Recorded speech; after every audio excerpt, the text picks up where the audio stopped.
If you want to win some free PSN or Xbox gift cards, all you gotta do is be subscribed to my channel, drop a like on this video, leave a comment down below, and don't forget to turn on notifications. Yo, what is up guys? It's the Goblin and welcome back to another Call of Duty video. Today's video, I'm going to be talking about Call of Duty Infinite Warfare. Now, I know a lot of the past year, especially the past couple months, has been all about Black Ops 3, especially for me, myself. I've been uploading a lot of Black Ops 3 and stuff like that. But I did upload Infinite Warfare quite a bit when it first came out, and I thought since I did a video basically reflecting on Black Ops 3 the other day, why not make one for Infinite Warfare and reflecting on some of the reasons why I think this game was hated so much, some of the reasons why I think this game was loved by certain people, and other aspects of that. So hope you guys will enjoy this video. And I'm not sure if you guys, I'll ask you guys this question: what COD are you guys playing the most recently? And I want you guys to all answer me in the comment section down below.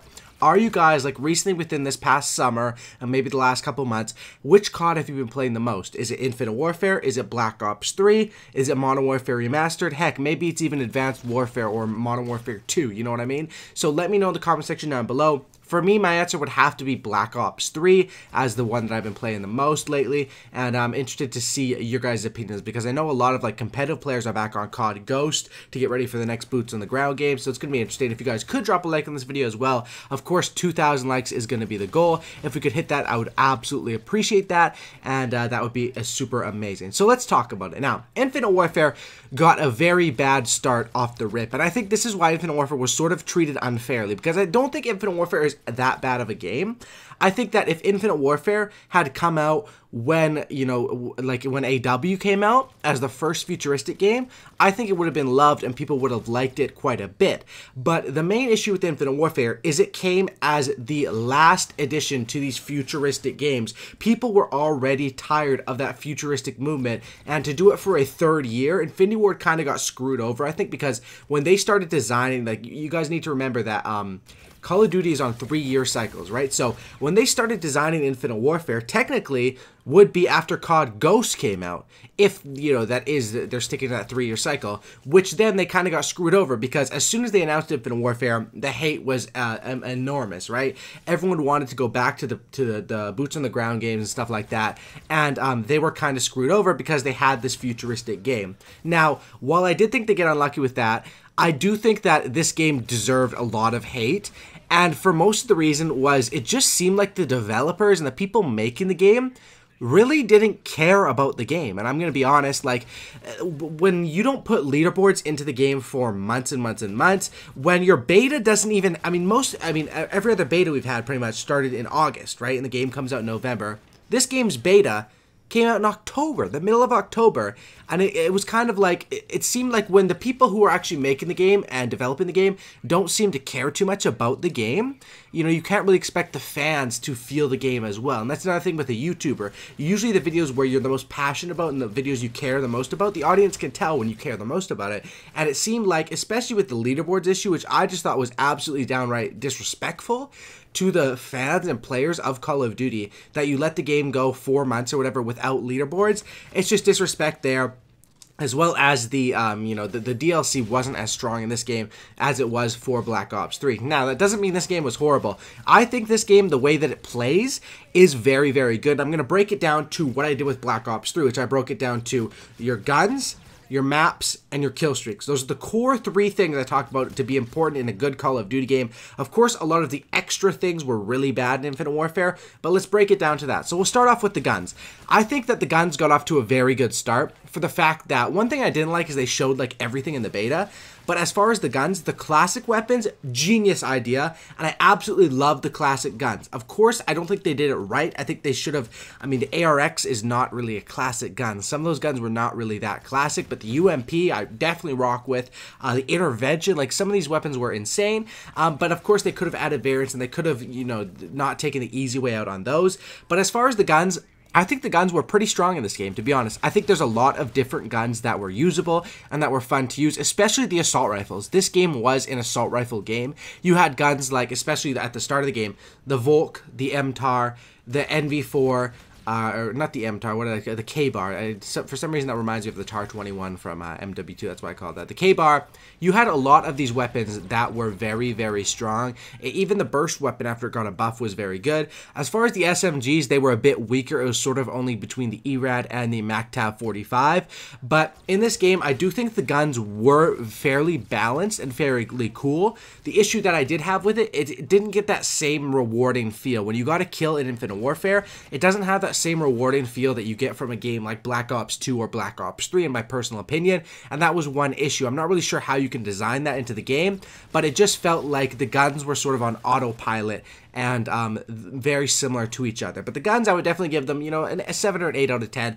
Definitely didn't cost the game. As far as the maps, honestly, the maps in Infinite Warfare were downright amazing, to be honest. I mean, some of the maps, the designs weren't the best, but for me, I always say you need to have small to medium-sized maps. Stop with these big maps. I'm cool with 1 or 2 big maps, especially if it's like a big map that's good. Like a Wasteland from Modern Warfare 2, that's a big map, but there's certain playstyles, the Thermal Sniper, the Long Range Gunner, like there's certain playstyles that fit awesome onto that one, plus when you got your kill streak, you could go ham. That is a good big map, but some of these maps that are big in Call of Duty, especially in like COD Ghost and recent history, were just downright horrible.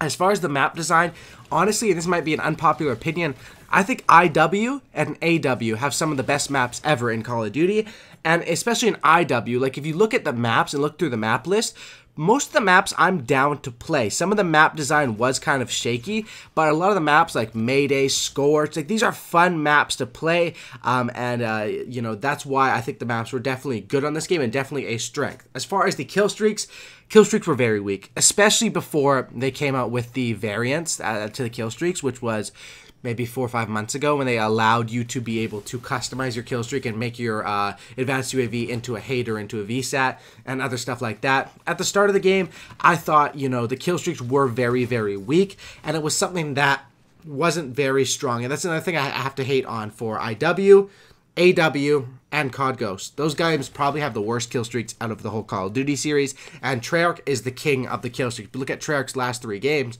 BO1, BO2, BO3, you can run low kill streaks that are fun, RC car example, care package UAV, and the high kill streaks that absolutely decimate the enemies. So I'll definitely think that the kill streaks was one area where IW did really badly. I'll say they did really good on the maps, really bad on the kill streaks, and the guns were above average. But I think that a lot of the hate for this game was just based off the fact that first impressions are key, and that's why I think World War II is going to be good. I mean, of course there's going to be haters. There's haters on every COD, dude. BO2 and MW3, those are like my favorite CODs. They have tons and tons of haters. I mean, for valid reason too, because, you know, there's some bullcrap in those games. But I think that when the dislikes on the trailer came out and everyone was hating on this game, it gave it such a negative rep where people were already, you know, had a negative attitude going in, and the beta for this game was awful. When the beta came out, I was playing and I said, yo, this game is bad. Like, it was bad. The balance was not there, the hit detection was not there, all that sort of stuff. When the actual game came out, that's one thing I'll give them credit for. The changes they made from the mid-October beta to the early November game was insane. In the beta, all the SMGs were the most overpowered. The game comes out, it's flipped around. The SMGs suck ass, and the assault rifles are overpowered. So they completely swapped the game like that on a dime, which I do give them 100% props for. They were probably working very hard then. But I definitely think that that negative connotation, especially when people tried the beta, it wasn't the most fun beta. People already wrote the game off as, you know, a wash or something like that. And that's why I'm looking very forward to World War II. So far, World War II, I think, has the most views on a trailer ever, most likes, stuff like that. And it definitely has the most hype for a COD game we've seen since Black Ops 3, Black Ops 2, I mean, for a long time. There's been, you know, this hype for World War II. And, of course, we've already got the beta, which kind of spoiled a lot of it. I thought the beta was not the best for World War II. I thought it was above average. That's what I would give it. It wasn't the worst. It wasn't the best COD I've ever played. But I hope they make those proper changes and this World War II game comes out very, very strong. And what I mean behind IW getting that bad rep is first impressions are key, especially in a Call of Duty community. And that's why I hope the next COD after World War II is Modern Warfare 4. Because when people hear Modern Warfare 4, their first impression is going to be that they are hyped for this game. And that's what I would, you know, I would love to see that next COD be Modern Modern Warfare 4 and stuff like that. I want to know your guys' opinions on Infinite Warfare. I did think it got treated unfairly. I did think it was a fun game, but it wasn't that game that had that replayability where you could just play it every day, all day, and have super fun like you could with certain other Call of Duty games. I think this game was very fun, especially very rewarding in TDM, but the player base just wasn't there, and, you know, certain flaws really brought it down. But I do think it was a fun game to play, and definitely one that, you know, I'll be hopping on every once in a while to, you know, catch some games in. So thanks for watching, guys. Drop a like on this video. Let's go for 2,000 likes. Sub for a cookie and don't looky, and I'm out. Peace.